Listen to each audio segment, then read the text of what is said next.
Hi, everyone. Welcome to the Morris Financial Concepts Podcast. I'm your host, Richie Guerzon, and today we're interviewing Tucker Morris. He's the Chief Compliance Officer at Morris Financial Concepts. Tucker, welcome to the show. Glad to be here, Richie. Yeah, I'm glad we finally got you on the show. I can't wait to talk about today's subject. We're going to be talking about AI. So when we're talking about AI, what exactly are you referring to? So there's lots of different kinds of AI out there these days. We've actually been living with AI for quite a while now. Your Netflix is actually an AI. Your Netflix recommendations, those are AI. Your Amazon recommendations that pop up, that's an AI. The Facebook ads that you see, there's an AI behind those ads that are generating them specifically for you. When you hear Siri, when Siri hears you or Alexa hears you, that's actually an AI that's actually filtering out your sounds and figuring out exactly what you're saying. So we've actually lived around AI for a long time. Why it's become so interesting in the news recently is because there's a new kind of AI called a generative AI. Right now, before now, AI has always received content and then spit back something very specific, but it's never been able to create new content. It's never been able to write a story or write a poem or draw a picture. That's changed. And so right now, when in the most modern news cycle, the generative AI is kind of the news story. All right. So generative AI has made a huge difference because I've definitely been using it just in my day-to-day life in the last few months. And it really does, at the very least, it helps get rid of writer's block very well. At the very least, I always look at AI as a starting point, right? There actually is lots of stories on people relying on AI to actually do their jobs, and it doesn't do it that well, but it definitely gets rid of writer's block. Here's actually a really interesting story. There was a New York Times article about this recently that said there was a lawyer who used ChatGPT, one of the most well-known generative API or AIs, that he used it to support his brief to the judge. He said, ChatGPT, can you please give me some case law on the statute of limitations not expiring or the exception to the statute of limitations rule? ChatGPT said, absolutely. It gave him some case law and gave him some analysis. The lawyer copied and pasted that right into his brief. Good to go. No muss, no fuss. Lots of time saved, right? Only then the judge calls him up and says, I'm sorry, sir. I can't find these cases that you're referring to. It's because ChatGPT had made them all up. Oh, what? As if it was like a script in a movie or something? Yeah. Oh, gosh, that's really scary. So you can't, in my opinion, you cannot totally trust it with facts yet, right? But you can trust it with ideas. It will give you ideas to work off of, to bounce off of, to springboard off of. Absolutely. Yeah, I think it really does well with that. Yes. So how is AI, how is it the integration of it into the finance industry made any difference? Has it changed anything? So I will say that ChatGPT, not as much yet. The AI has actually been used in the finance industry for quite some time. Capital One, for instance, has actually used AI to detect fraud in credit card charges for a long time. AI is very good at being fed a massive amount of data and finding patterns and then spitting out unusual circumstances of those patterns, which that's actually how it's been used to detect fraud on your credit card charges, unusual transactions in bank accounts, etc. It's good to hear it's being used for things people would never want to do, just like going through crazy amounts of exactly. Data. It's actually been used. It's actually been used in the legal sense too. J.P. Morgan deployed it to actually review thousands and thousands of contracts. So lawyers would actually get and review these contracts and review these legal documents and look for red flags, right? Look for legal language that might be more concerning than others. And they fed it to this AI. The AI got it done in a matter of minutes. Yeah. And what usually would take close to 300,000 lawyer hours was done in a matter of minutes. Wow, now that's huge. Yes. So it can be very useful to speed up. It cannot replace a lawyer, but it can augment a lawyer very, very well. I think that's just happening in industry right now in general. There's such a shakeup in teams. Like, what should we be doing? What shouldn't we be doing? But productivity, I feel like, is going up, at least in my own business, pretty dramatically, just because there's things that we shouldn't have been spending our time on that we can just outsource to AI, or, and a team member can work on something more important that's going to move the needle a little bit faster. I just believe AI can be used to get more into deep work rather than kind of surface level work. So what are the main benefits and challenges in the finance industry when we're using AI? So in my opinion, the finance industry hasn't quite adopted it well yet in terms of its ability to predict the future. A lot of people think that AI is going to be used to be able to predict the market and therefore beat the market. Well, that has not come to fruition. The Watson AI, for instance, the Watson AI, which famously beat Yes, of course. That should be Jeopardy one of the contestants. smartest ones out there, right? It's one of the smartest ones out there. Its ETF, its mutual fund that it is managing, has underperformed the market for the past 5 years by quite a lot. What? Yes. Oh, wow. So it's not the most useful yet in terms of predictive analytics of where the market's going. Where it can be used is, as I said, fraudulent detection. It can be used to analyze things. You can actually feed it a bunch of mutual funds, and it will actually come to the surface with some interesting ones to analyze. It cannot be used to predict the market yet, though. The market itself is the best predictor we have. The market prices are the most valuable indicator of what the value of a stock currently is. So, and you can actually ask ChatGPT that yourself, and it'll actually tell you that. I might do that later. All right. So if we want to invest in the technology, want some exposure to it, where should we invest? That's a very good question. So you cannot invest in ChatGPT directly. It is a private company called OpenAI that owns it. Yeah. However, there are lots of companies that are investing into ChatGPT. One of the big ones is Microsoft. So if you did want to invest in ChatGPT, buying Microsoft stock would actually help there. There are, however, AI ETFs out there. We actually have a number of them that we've recommended to clients before. I don't have a complete list in front of me, but there are AI ETFs out there, which are literally a bunch of companies that an ETF manager or a mutual fund manager has said, these are some interesting leading AI public companies. And if you want to invest in a smattering of AI companies, that is what I would recommend rather than just picking one. Google, of course, also has a very famous AI called Bard, which was actually embarrassing because one of those factual fluctuations that AI has on their unveiling of Bard, it said something crazy like Abraham Lincoln was born in January 2020 or something silly like that. It wasn't exactly that, but it was a factual inaccuracy that Bard had. That kind of embarrassed Google that day. But Bard is another competitor to ChatGPT, if you will, another generative AI. All right, so you could potentially Google Microsoft and some sort of ETF and just start there.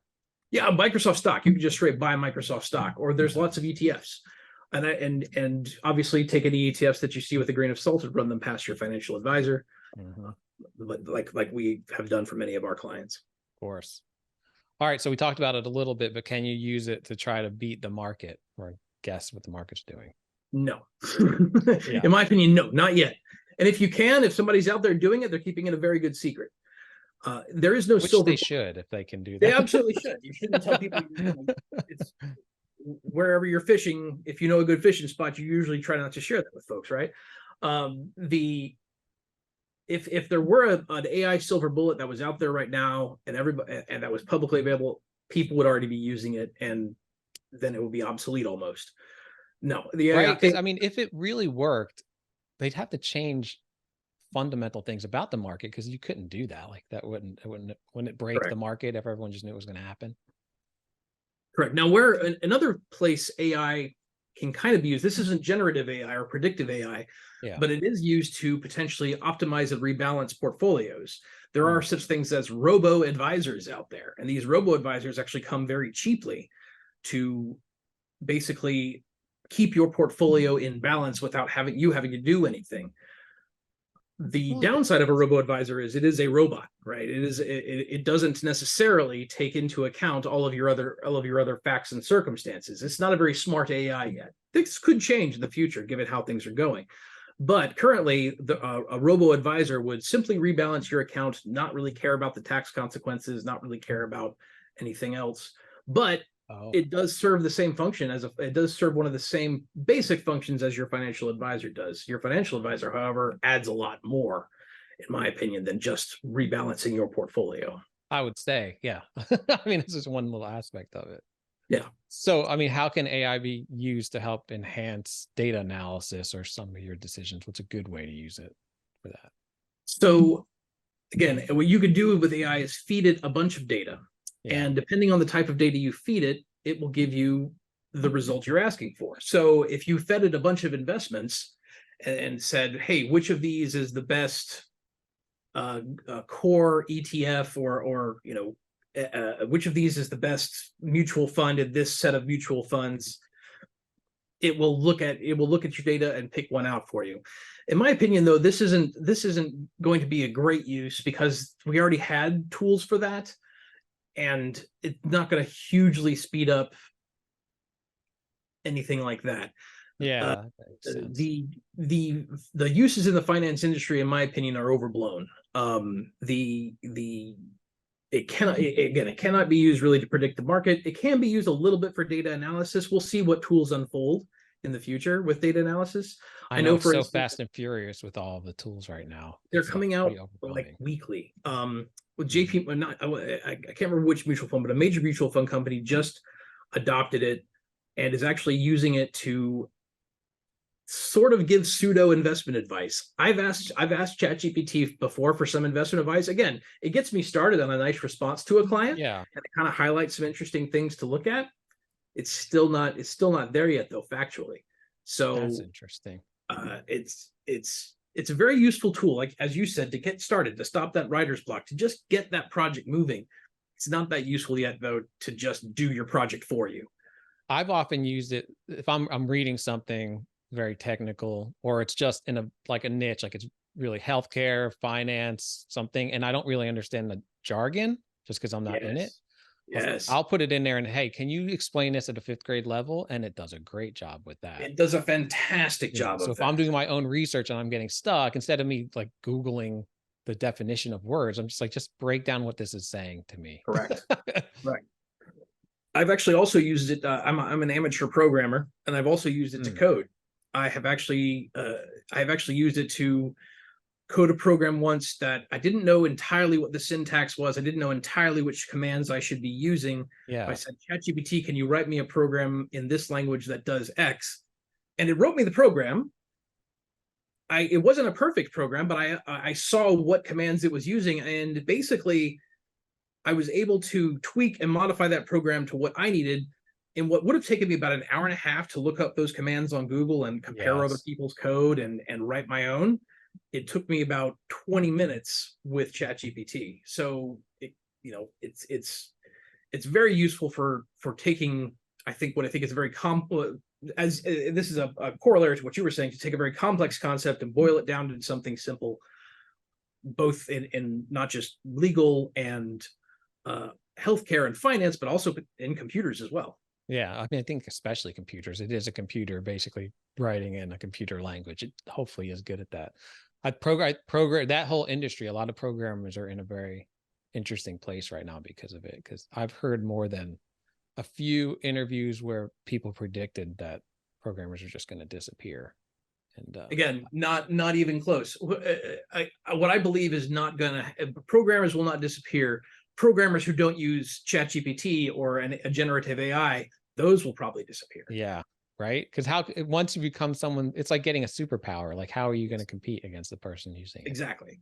So programmers will need to learn and adapt and use this tool. But the thing about it is that they'll still need to know how to program. They'll still need to know it does not produce perfect code yet. Maybe one day that'll change. Maybe one day robots will be perfect. Doubtful. And right now they certainly aren't. Yeah, So absolutely. a It's a program great it's a great time to witness all of this. We'll tell our grandchildren these crazy stories and everything. exactly. I wonder in 5 years what we'll be saying about AI. Even I wonder in 10 or 20 saying about AI. Have you seen it be used to enhance the customer experience in any wealth management firms or other companies? Absolutely. You can use it to enhance customer experience. In fact, because AI is almost if you are chatting to an AI these days, Hmm. it's actually almost indistinguishable from chatting to a human. Yeah. So some of those chatbots that you run into in some places might not actually be human anymore. They might just be AI. So there you are. It's replaced basic basic questions about how to use a certain program, or how to get some particular help with some customer service, with a thing that is up 24/7, doesn't need benefits, doesn't need food, and can I basically mean, I answer do see how questions. that, having, been on a chat with some hosting providers that are using labor that doesn't necessarily know how to use the English language as well as they should. That can make a huge Yes. difference, because it's frustrating when you realize you're not understanding each other over chat, and it's really important that you figure this out. I mean, that is terrible. And it can instantaneously respond rather than you're having to wait for the person on the other end to go look Mhm. something up and put you on hold. And maybe he's also chatting with 30 different people at once. So it whereas a chat GPT can talk to 30 different people at once without much effort. Yeah, absolutely. And I think India definitely has a very interesting challenge, because they have a bunch of, Agreed. but they also have a bunch of brilliant people there. So I think that they're going to figure out how to use AI to win at the end, but there's a big challenge right now, I think. Yeah, I agree. Again, what I believe is that AI will not replace. There are some jobs that will wash out, like any technology. There will some jobs that will likely wash out because AI can just now do them. But what I believe is that even the more complicated jobs that AI is doing, it will not replace those complicated jobs, but it will replace people that don't use AI in those complicated jobs Yeah. as a supplement. So do you think there are any ethical considerations, No, especially in absolutely. finance? Absolutely. Privacy concerns are probably the number one thing. You can't feed, especially with something like ChatGPT. If you feed whatever you feed ChatGPT is being stored on ChatGPT servers. Yes. That information is out there. So privacy concerns are huge. The other ethical concerns in the finance industry, there's nothing ethically that I see that isn't already ethically problematic with Like, humans, I right? see. If you're using a AI to rebalance portfolios for you, if you're using AI to give you predictive analytics, what is different than, there's not much different there than using a human to do that, in my opinion. There needs to be oversight. There needs to be checks and balances, just like with any other regulatory process or investment process. So it does that. It changes the process, but it doesn't necessarily change the ethics of it. There are lots of other ethical problems with AI, definitely. Not Yeah. necessarily in the finance industry, in my opinion, though. Are there any regulatory challenges that finance industry is going to have, or do you think it's covered with what's already out there? No, I think we're going to run into some but again, with it can actually enhance our regulatory abilities in the finance industry. Cybersecurity, for instance, you can actually use AI to help you with your cybersecurity program. It can comb your firewall logs and look for strange people that are beating on your door.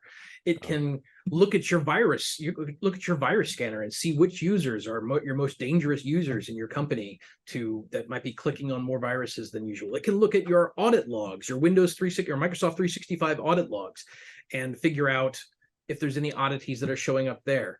It can be used to enhance security at your firm. I think, yes, there probably will be some regulatory issues that come up. At the moment, though, I really see more benefits than I do problems. So how is AI used to identify patterns in trading strategy? So AI could be used to enhance trading strategies in that you could potentially feed an AI a bunch of parameters, Yeah. and it would be able to assess those parameters and make a trade at the appropriate time, which could very well enhance your trading practices. That tool, as far as I know, doesn't exist yet, but it very well could in the future. I do know that there are automatic traders that are already out there doing this kind of thing, but potentially, especially given the more generative AI that's come on the scene, those tools could even be enhanced. Oh, so maybe the parameters could be more complex than they are now, for More instance. nuanced, more complex, more. You could say, hey, trade this when it looks like a good time, right? Rather than trade this when the price is X and the I profit of the see. company is Y, and that kind of thing, right? You can feed it more generalized instructions rather than specific parameters. If I were to use something like that, I would kind of tell it my personality, tell it when to alert me, and then be like, automatically draft an email to my financial advisor to schedule a meeting when this happens.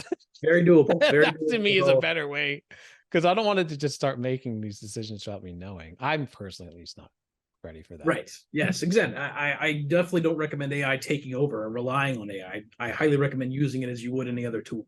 Well, Tucker, it was great for having you on the show. Thanks for coming on, and I'm looking forward to talking again. Thank you, Richie. Talk to you later.